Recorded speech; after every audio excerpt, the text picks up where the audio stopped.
Good morning प्यारे बच्चों। पिछली क्लास में हम लोगों ने देखा था कि भाग विधि से कैसे वर्गमूल ज्ञात किया जाता है।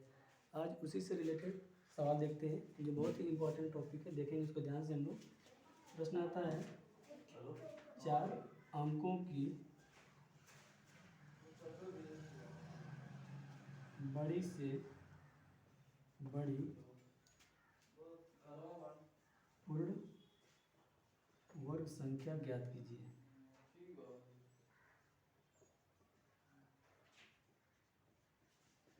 जब भी इस टाइप के सवाल दें तो सबसे पहले हमें जानना होगा कि 4 अंकों की बड़ी से बड़ी संख्या क्या होगी। हम लोग 4 9 लिखेंगे। उसके बाद से भाग विधि से, जैसे हम लोग निकाले थे पिछले वीडियो में देखे थे कि कैसे भाग विधि से वर्गमूल ज्ञात किया जाता है, उसी तरीके से इसको लगाएंगे। दाहिने साइड से 2 2 का पेयर बनाएंगे और फिर इसको सॉल्व करेंगे। यहाँ पे ऐसा कोई नंबर रखना है जिसको गुणा करने पर या तो 99 है या उससे कम। यहाँ रखेंगे 9 और 9 का गुणा 9 में 9 9 जा 81 है, 9 9 81। फिर इसी नंबर को इसमें जोड़ देते हैं। 9 और 9 18 हो जाएगा। 9 में से 1 जाए 8 और 9 में से 8 जाए 1। यहाँ बच रहा 99, इसके साथ इसको उतार देंगे। अब यहाँ पे एक ऐसा नंबर रखना है जिसका मल्टीप्लाई करने पे इससे कम है, ज़्यादा नहीं। ज़्यादा इसलिए नहीं क्योंकि जैसे भी एक अंक हम ज़्यादा रखेंगे तो यह 4 अंक से सीधे 5 अंक में चला जाएगा। और सवाल में बोला है कि 4 अंकों की बड़ी से बड़ी संख्या होनी चाहिए, इसलिए ऐसा कोई नंबर रखना है कि जो जस्ट इसके पीछे वाली संख्या हो, इसके एक भी अंक आगे नहीं जाना चाहिए। तो अगर हम यहाँ पे 9 रख के देख लेते हैं तो 9 रखते हैं और यहाँ भी 9 हमको रखना पड़ेगा। फिर यह 9 जोड़ देते हैं, चाहो तो यहाँ से इसका गुणा करो, नहीं तो इस 9 का इस 9 से गुणा करो। 9 9 81 को 1 80, 8 9 8 72, 8 80 80, 8 9 1 9 8 17। और फिर इसको घटा देते हैं। 9 में से 1 जाए 8, 9 8 में 7 जाए 1, 198 हमारा शेष बचता है। तो सबसे पहली बात, क्वेश्चन में बोला है कि 4 अंकों की बड़ी से बड़ी संख्या। 4 अंकों की सबसे बड़ी संख्या 9999 होती है, लेकिन हम जब उसको वर्गमूल निकाल रहे हैं तो 198 शेष बच रहा है, यानी शेष का मतलब ज़्यादा है। तो हम क्या करेंगे, 9999 में से जो शेष बचा है उसको घटा देंगे। तो जैसे यहाँ पे -198 कर देंगे तो 9 में से 8 जाए 1, 9 में से 9 जाए 0, 9 में से 1 जाए 8 और 9। अतः 4 अंकों की सबसे बड़ी पूर्ण वर्ग संख्या क्या होगी, 9801। ठीक है। इसी तरह से 4 अंकों की जगह पे 3 अंक का दे सकता है, 5 अंक का दे सकता है, तरीका सेम रहेगा। ठीक है, इसको नोट कर लो। फिर कुछ सवाल दे रहे हैं, लगाएंगे हम लोग।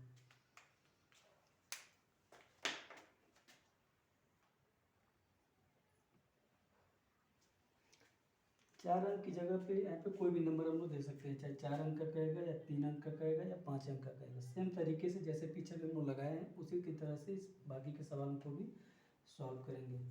तो होमवर्क में हम लोग रखेंगे इसको इसी में, जैसे मालूम करें कि 5 अंक का, या ऐसे 5 को हिंदी में 5 अंक हिंदी में लिख लो। 5 अंकों की बड़ी से बड़ी पूर्णांक संख्या या 6 अंकों की बड़ी से बड़ी पूर्णांक संख्या। अब इसका एक दूसरा आता है, ये बड़ी से बड़ी संख्या है, एक आता है छोटी से छोटी वर्ग संख्या। तो उसको भी नोट कर लेते हैं, फिर देखते हैं कैसे उस सवाल को लगाया जाता है।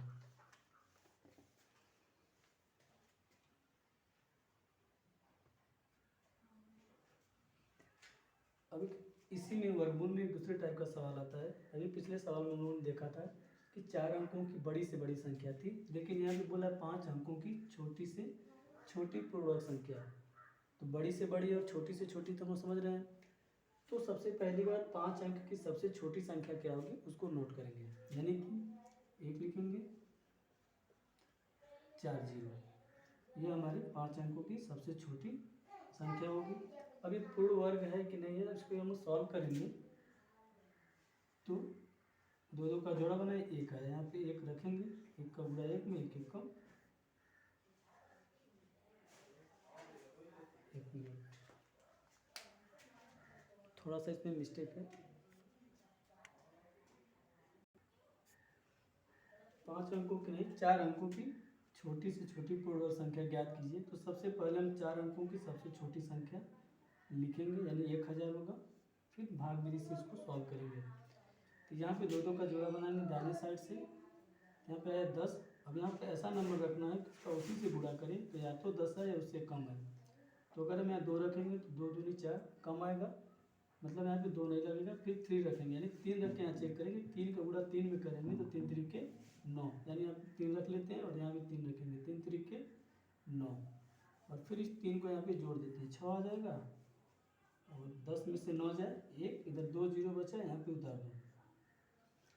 अब यहाँ पे ध्यान देना है कि बोला है छोटी से छोटी पूर्णवर्ग संख्या, क्योंकि अब हमें यहाँ पे ऐसा अंक रखना है कि जो 100 के तुरंत बाद आए उससे कम नहीं आना चाहिए, क्योंकि जैसे ही कम आएगा, अगर हम 1000 में से एक भी नंबर पीछे करेंगे तो सीधे 3 में आ जाएगा, यानी सीधे वो 3 अंकों की संख्या हो जाएगी। और हमें कितने का निकालना है? 4 अंकों की, क्योंकि 1000 दिया है, अगर 1000 में से हम एक भी घटाएंगे तो 999 आएगा, जो 3 अंक का हो जाएगा। इसलिए हमें यहाँ पे एक ऐसा नंबर रखना है जो 100 के तुरंत बाद आता हो, उससे कम ना हो। तो अगर हम यहाँ 1 रखेंगे तो यहाँ भी 1 रखेंगे तो 61 है कम, 61 बहुत कम आ रहा है। फिर हम यहाँ पे क्या रख लेते हैं? 2, और यहाँ भी 2 रखते हैं और फिर इसको गुणा करते हैं। तो जब 2 दूनी 4 और 2 छक्के 12, 124, इसको घटा देते हैं। 100 में से जब 124 घटाएंगे तो आंसर हमारा आएगा -24।